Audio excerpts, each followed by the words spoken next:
भारत देश की आज़ादी में अपना योग देने वाले भाई बाल मुकुंद और शिरीष कुमार मेहता और गुलाब कौर के जीवन के बारे में आज हम संक्षिप्त इतिहास पढ़ेंगे, जिन्होंने हमारे देश की आज़ादी के लिए अपना जीवन, परिवार, संबंध और भावनाओं से भी ऊपर उठकर इस देश के लिए अपने जान की परवाह नहीं की। ऐसे ही ये वीर नायक भाई बाल मुकुंद, शिरीष कुमार मेहता और गुलाब कौर के बारे में आओ हम इनके जीवन के बारे में आज देशभक्ति कार्यक्रम में पढ़ें। माई वाईफाई स्टडी इस चैनल को अवश्य सब्सक्राइब करें, लाइक, शेयर और कमेंट भी करें। तो सबसे पहले हम भाई बाल मुकुंद के बारे में पढ़ते हैं। महान क्रांतिकारियों की सूची में एक नाम गणेश शंकर विद्यार्थी का भी रहा है। गणेश शंकर विद्यार्थी एक ऐसे पत्रकार थे जिन्होंने अपनी लेखनी की ताकत से भारत में अंग्रेजी शासन की नींद उड़ा दी थी। उनके लेखों ने अंग्रेजी सरकार के खिलाफ देश के लोगों को लड़ने के लिए प्रेरित किया। एक समाज सेवी और स्वतंत्रता सेनानी थे। वे स्वभाव से अत्यंत सरल किंतु क्रोधी और हठी भी थे। वे निडर और निष्पक्ष पत्रकार थे। भारत के स्वतंत्रता आंदोलन के इतिहास में उनका योगदान अजर अमर है।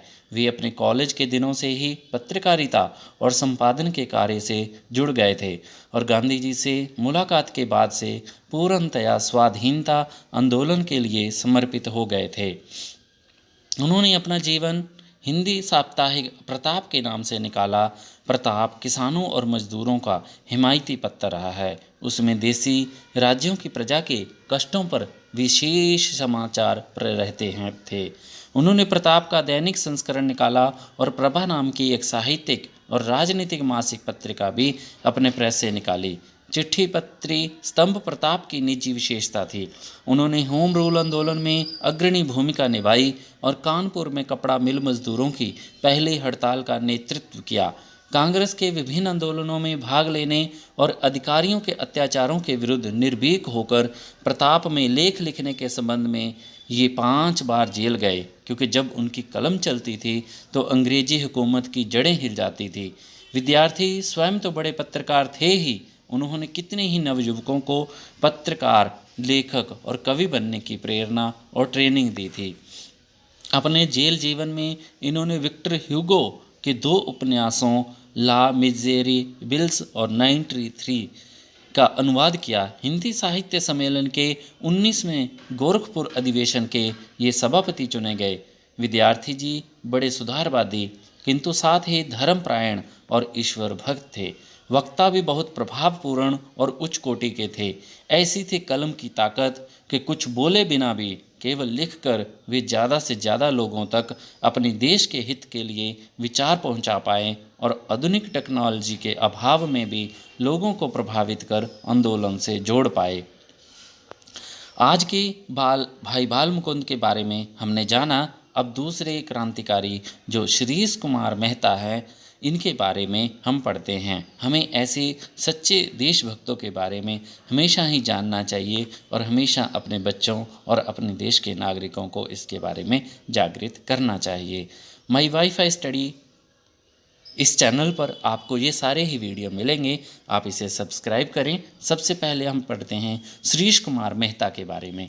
12 साल की छोटी सी उम्र में जब बच्चे अपने दोस्तों के साथ खेलते थे, उस समय एक बच्चा देश के लिए अपनी जान से खेल गया। 1942 में जब महात्मा गांधी के अंग्रेजों भारत छोड़ो के आह्वान पर पूरे देश में पदयात्राओं द्वारा विरोध और आंदोलन किया जा रहा था, उसी दौरान गुजरात के किसी स्कूल की 8वीं कक्षा में पढ़ने वाला 12 साल का छोटा सा बच्चा भी पूरे जोश से पद यात्रा में भाग ले रहा था। भारत माता की जय के नारों के साथ पद यात्रा एक गांव से दूसरे गांव की ओर जा रही थी। बीच रास्ते में ही पुलिस ने इस यात्रा को रोक दिया। उस समय शिरीष के हाथ में राष्ट्रध्वज था। पुलिस ने पदयात्रा में शामिल लोगों से यात्रा को खत्म करने को कहा, लेकिन उस बहादुर बच्चे ने आदेश की अनदेखी कर भारत माता की जय, वंदे मातरम के नारे लगाना जारी रखा। इससे अंग्रेज अधिकारी गुस्से में आ गया और गोलीबारी का आदेश दे दिया। पुलिस वालों ने जब पदयात्रा में मौजूद बच्चियों की ओर बंदूक तानी तो उस शिरीष ने ललकारते हुए कहा, गोली मारनी है ही है तो मुझे मारो। उसकी ललकार से बौखलाए पुलिस अधिकारी ने 2 गोलियां दाग दी जो श्रीश की छाती में लगी और वह गिर गया।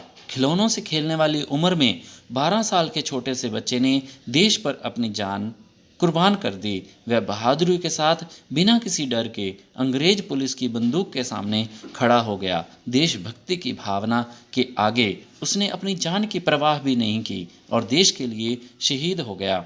ऐसे नन्हे बालक, ऐसे वीर बालक की कथा सुनकर देश में के प्रति हमारे में भी जोश आना चाहिए, ताकि आज की वर्तमान स्थिति और वर्तमान देश के हालात में देखा जाए तो देशभक्ति को पुनः जागृत करने की आवश्यकता है।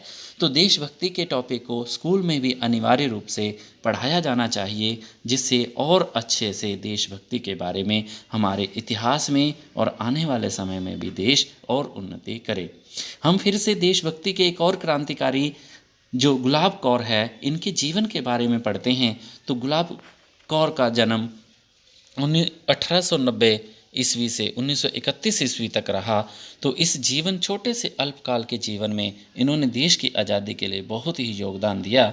भारतीय स्वतंत्रता संग्राम में वीर स्वतंत्रता सेनानियों के साथ कंधे से कंधा मिलाकर चलने वाली कई वीरांगनाएं भी रही हैं। उनमें से एक वीरांगना थी गुलाब कौर। उन्हें स्वतंत्रता आंदोलन में सबसे महत्वपूर्ण महिला के रूप में माना जा सकता है, क्योंकि उन्होंने विदेशों में भारतीय प्रवासियों को एकजुट किया और देश में आज़ादी के आंदोलन में शामिल होने के लिए तैयार किया था। वे लोगों से वापस अपनी मातृभूमि लौटकर आज़ादी की लड़ाई में शामिल होने की अपील करती थी। उनका एक किस्सा आपको बताते हैं। हांगकांग में रोज प्रवासी भारतीयों की बैठकें होती थी, जिनमें गदर पार्टी के नेता भाषण देते और आज़ादी की लड़ाई में शामिल होने की अपील करते। भाषणों के बाद एक महिला उठती, सुरीले व जोशीले स्वर में गदर की गूंज कविता की पंक्तियां पढ़ती। इन भाषणों और कविताओं से देशभक्ति की ऐसी लहर पैदा होती कि लोग उससे अछूते नहीं रह पाते और अंग्रेजी शासन के विरुद्ध बगावत करने के लिए अपना नाम दर्ज करवाने लग जाते थे। कोई दुविधा में दिखता तो वही महिला बाएं हाथ की चूड़ियां उतार कर आवाज़ लगाती, यदि कोई अपने देश की आज़ादी के लिए हाथ आए इस अवसर से पीछे हटता है तो ये चूड़ियां पाकर बैठ जाए, हम महिलाएं उनके स्थान पर लड़ेंगी। इस उद्बोधन से हिंदुस्तानियों में दोगुना जोश भर जाता। आंदोलन में शामिल होने के लिए जब उनके पति ने मना किया तो गुलाब कौर ने देशभक्ति को चुना और पति को छोड़कर देश की आज़ादी के आंदोलन में निकल पड़ी। वे बहुत दिलेर और साहसी थी और चतुराई से अक्सर पुलिस को चकमा दे देती थी। इससे वे गिरफ्तारी से बच जाती और अपनी पार्टी के सदस्यों को भी बचा लेती थी। आखिरकार एक दिन बीबी गुलाब कौर को पुलिस ने गिरफ्तार कर लिया।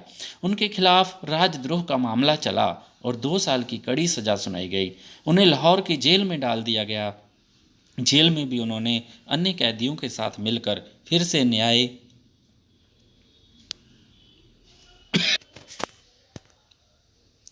आखिरकार एक दिन बीबी गुलाब कौर को पुलिस ने गिरफ्तार कर लिया। उनके खिलाफ राजद्रोह का मामला चला और 2 साल की कड़ी